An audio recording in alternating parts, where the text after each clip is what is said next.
So I will tell you what I have, and I'll tell you why I have it.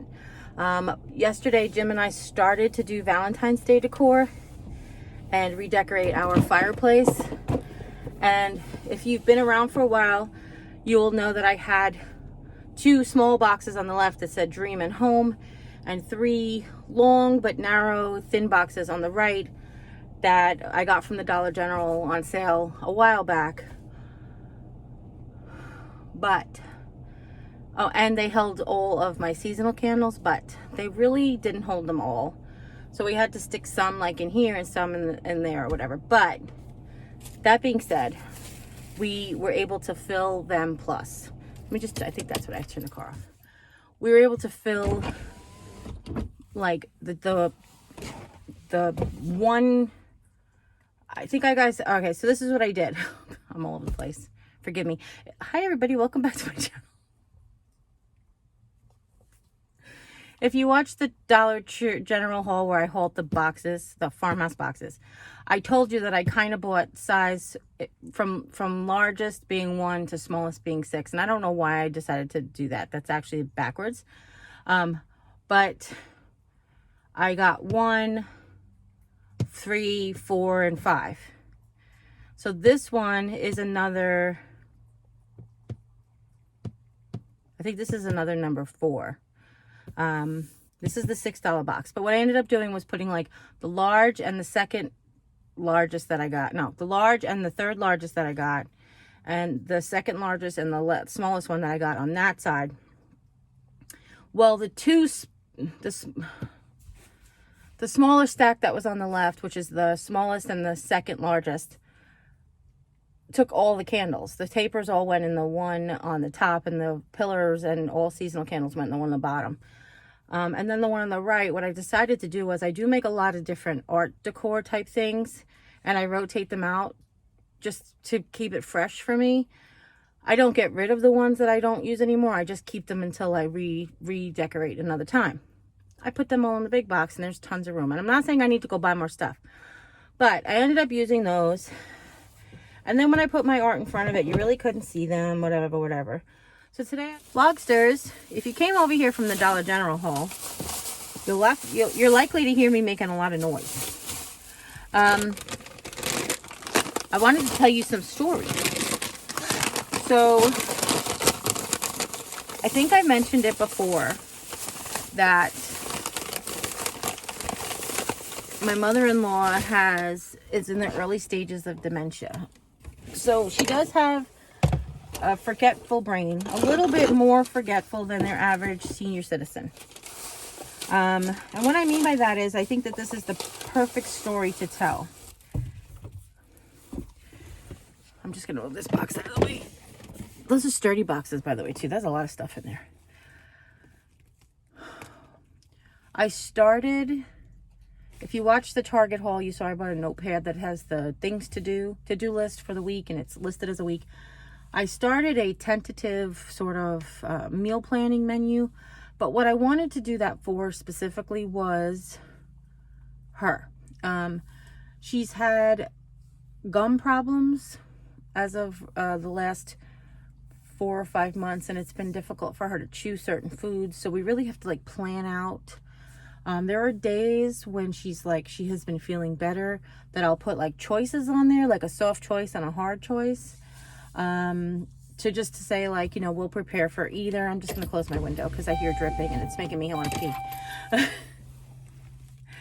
So I started a to-do list.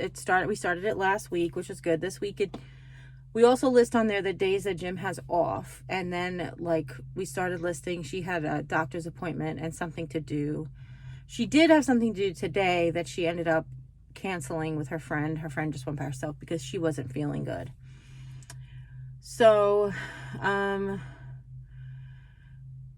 the schedule for tomorrow, before I knew she had something to do, was day trip. That's all I put on there, was day trip, with a question mark, actually. Wanted to see how she felt and how her money was, and if she wanted to maybe go to like the city or to someplace, maybe Springfield, but I was really thinking about the city or Chesterfield, to go shopping and get something to eat and so on and so forth. So when I first posted it on Sunday, we sat and we talked about it, and she said she's going for an MRI on her back. And she's not going to feel up to going out again. And I was like, okay, that's fine. I was like, Jim and I can do something, or if you want us to stay home with you. A lot of times she likes us to leave so she can rest without any disturbances. But, I was like, if you want us to stay home with you. She's like, no, you guys go, have a good time or whatever. I said, okay. On, I think it was Tuesday, we scheduled to go out to eat. And I put it on the schedule because Jim was working in the morning. He had a meeting, and then at least once a week she likes to go out to eat. So I had scheduled to go out to eat. We're going to go to the Waffle House. It's not like big, fancy sit down restaurant or anything. When she got in the car to go to the Waffle House, she had left something that she takes on long road trips, and I was like, is that yours? Did you leave it in the car? She's like, yeah, I'll just leave it in here for a couple of days. And I was like, oh, okay, you're gonna come on Friday? She said, I thought we were going to Springfield. I was like, okay, we can go to Springfield. I said, you had told me that you weren't feeling good because your MRI. I was just not telling her like, oh, you told me you weren't coming. It was more like reminding you about your MRI, But I try to put it in words that don't feel like I'm reminding her. So I was like, oh, okay. You said you weren't going to feel good after your MRI. That's good. So obviously, originally, I planned the day for a family to go out. But going out with just Jim is nice too, because it's like we get to spend time together on a little car ride or whatever, which is nice too. But of course, I wanted her to come, of course. So then I was like, okay, she's gonna come. That's good. So she said, okay, well, my appointment is at like around 10. I don't know how long it's gonna take, and then I'm gonna come home and I'm gonna do like a thing, and then we can go. So now she's kind of, in my mind, I'm scheduling like, okay, we're not leaving to go. She wanted to go to Springfield, which is an hour and a half away. So she's not wanting to leave until 2 o'clock. So that's like 2 o'clock. We'll get there at 3:30. That's like the day's always half over or whatever. Which I didn't say anything. I was like, oh, okay, but we didn't necessarily want to go to Springfield. But if you want to go to Springfield, she said, oh, I thought about getting bourbon chicken. And I was like, okay, we can do that then. Really, that's okay. Whatever she wants to do, I want to be able to accommodate, So I talked to Jim and I said, okay, so plans are changing again, if that's okay. I'm trying to get him to be more flexible. There is one thing that you have to understand if you ever dealt or lived or worked with somebody who's got Alzheimer's or dementia, is you've got to learn to be somewhat flexible to memory, mood swings, that kind of thing. You have got to really learn to be flexible. It's hard. I'm not trying to say it's not hard. But one of the things I'm trying to get him to start doing is become a little bit more flexible. Jim has always been, what time are we leaving? Well, I don't know. After we're done going to the bathroom and getting dressed, when we feel like getting dressed, we'll go. It's not like we're going to a movie and we're scheduled at a time. We'll go when we go. And I don't mean the trips. I just meant in general. Like whenever we're going to go shopping today. What time? I don't care. It's the store's 24 hours. I don't care if we're going to go 2 o'clock in the morning. But Jim's always been a kind of a guy. And that's hard when you have a parent or living with somebody with A, limitations, and B, cognitive impairment, because you've got to learn to be more flexible and less structured, which is hard for him because growing up in the military, okay. It's also hard for her. Like I try to get him to understand. She has also been, because they've been regimented to the military. Like, okay, when you say 1,600 hours, it's 1,600 hours. We're ready to go. We'll be ready at 15:45 because you said 1,600 hours. We have to be ready to go. So she still does that from time to time. If we say we're going to go around 11, at 5 to 11, she'll be out there sitting on her rocker waiting to go. Now I get it. It's very understanding of me. No, I understand that she's trying to be courteous. She doesn't want to have us waiting on her. But for the same, I don't want to have her waiting on me either. And I'm like more fluid with my time, It's not like we have a reservation at a restaurant, whatever it is. Okay. But even like the grocery pickup, when I say we're going to do grocery pickup, they give you an hour window. They say you grocery pickups between 1 and 2. She'll be ready at 12:45, but the groceries aren't ready at 12:45 always, you know? So anyway, so that's the kind of like cognitive we're dealing with. So at breakfast today, we made French toast.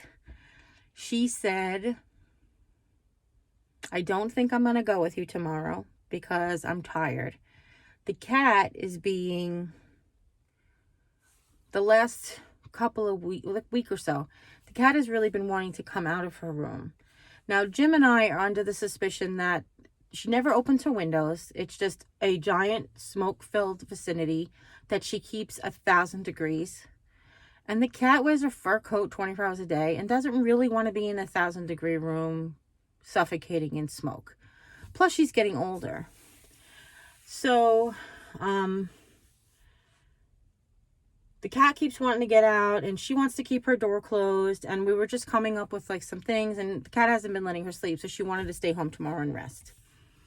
So I said to Jim, okay, maybe our plans will change. And I said, this is what I was talking about, trying to be flexible. Plus, his manager, when he saw his schedule, he works full time, but she gave him what is essentially 4 days off this week. On Tuesday, he had off Tuesday, Wednesday, Friday, Saturday, but on Tuesday they had a meeting. So I was like, maybe she was looking and saw it was just 3 days, but really 2 hours is not a whole day. And it was like 29 hours on the schedule. And I said, we have to be flexible about it. And that's why there was a question mark on the schedule, because I have a feeling she's going to call you in either Friday or Saturday or both. Because she doesn't have that kind of help that's going to be like, you know, just take off 4 days. Plus, it really hurts our budget and stuff. Like, I really depend on him making at least X amount of money. So,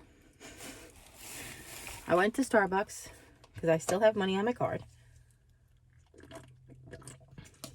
And I told her I didn't want to straw because I was coming straight home. And then I decided to sit in the car and talk to you guys.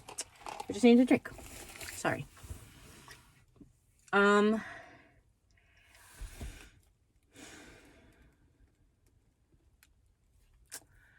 Anyhow, sorry. So then he texted me when I dropped him off, and he called me and said, she wants me to work tomorrow. Is it okay? I said, absolutely. We talked about that already. 100%. So all of our plans to go out, family plans, just us, family plans, just us. Now we're not going out.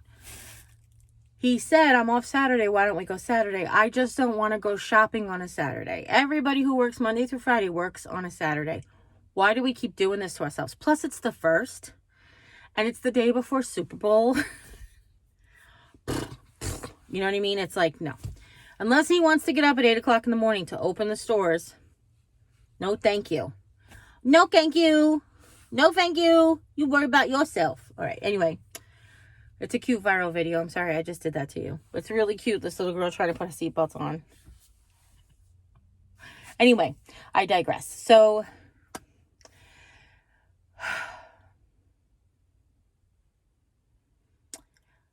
I went to the Dollar General after I spoke to him because I said, I'm probably not going to go shopping this weekend. So let me go see what's at the 3rd Dollar General. So the first Dollar General haul was from this, if you're familiar with the area, the first Dollar General store was at the, store was on Forum Road. Was on Forum Drive. I knew I'd get it. Was on Forum Drive. The second Dollar Tree haul video was the big new Dollar Tree on South Bishop. And the one I went to today was on Highway 72. So we have 3 here in Rolla. So I went to all 3 of them now. And I've cleared out all the farmhouse stuff that I wanted. But I actually was looking for, Beth from While You Were Cleaning actually saw all this planning stuff. And I didn't see any of the planner stuff in any of my Dollar General. So I was like, oh, disappointment. But I'll keep looking. Maybe they just haven't gotten it yet. She lives in a place I think they get better stuff than me. Because I don't get Michael's boxes. The Michaels in St. Louis, they never have them. The Michaels in Washington, they're always like sold out right away. So I never get grab bag boxes. The only grab bag box I ever got was when my sister Julie bought them in Las Vegas and brought them. Actually, I screen grabbed Beth's little Instagram post and text messaged it to my sister, and she's not on Instagram. And I was like, guess what time it is? I was like, just kidding, no. So anyway.